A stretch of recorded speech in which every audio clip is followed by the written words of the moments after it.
I'm reading this book that I know I've told you about. It's amazing. It's called The Creative Act.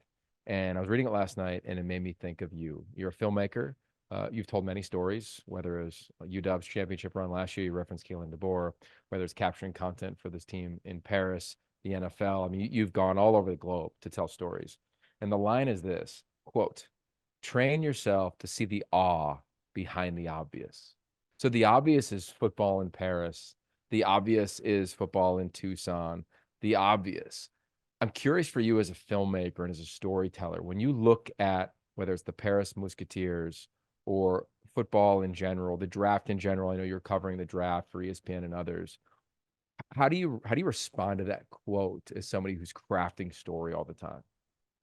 Yeah, that is such a great quote. And I think how I respond to it was with a similar quote I was told by sort of one of my mentors in the filmmaking industry the first year I covered the NFL draft. And I was following uh, Josh Allen and Sam Darnold and Kyle Allen and these guys making the transition. Jordan Palmer was coaching them. And this senior producer at ESPN put his arm around me and said, Jason, don't confuse location with story. I was like, what do you mean by that? He goes, we're shooting a show about the NFL draft, but if all we did is clock how fast they ran and where they were going to go, it'd be a pretty boring show, right? I'm like, yeah, you're right. And so I respond to that was don't ever just take things at surface level. What is the heart behind it? And more than that, who is the person behind it? And so, yeah, we're playing football in Paris. That's amazing on its own. But as we begin to tell this story as owners, as filmmakers, as social media and marketing and business and brand, like go a level deeper in everything, right? Even when you meet people on the street, hey, how you doing? Let's get beyond the surface and let's start to see what motivates people. For the guy I just talked about, Jordan Genmark Heath, he's a player of European descent that's coming back who dreams to one day be the commissioner of the league and take football to a place it's never been in Europe. And what is driving him and what is he chasing and what's at stake for him? And I look at that in every story. It's funny. I'm glad I'm on the podcast now because I have a 30-minute show coming out on ESPN about a hockey goal called the Michigan. And it's where a player picks the puck up and he puts it in the net in midair. Some call it the lacrosse goal. Connor Bedard pulled it off recently, Trevor Zegras, some others.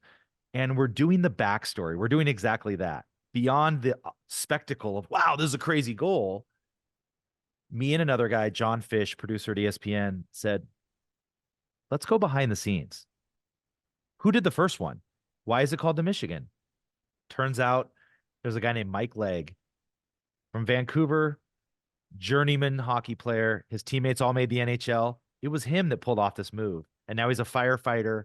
And like, you have this firefighter that never made the NHL that arguably changed the game as much as a Wayne Gretzky. Like, what's that story? So to me, as a creative, as a filmmaker, as a businessman, that's what I'm after is this sense of awe and this sense of wonder and this sense of like, why did that happen? How did it happen?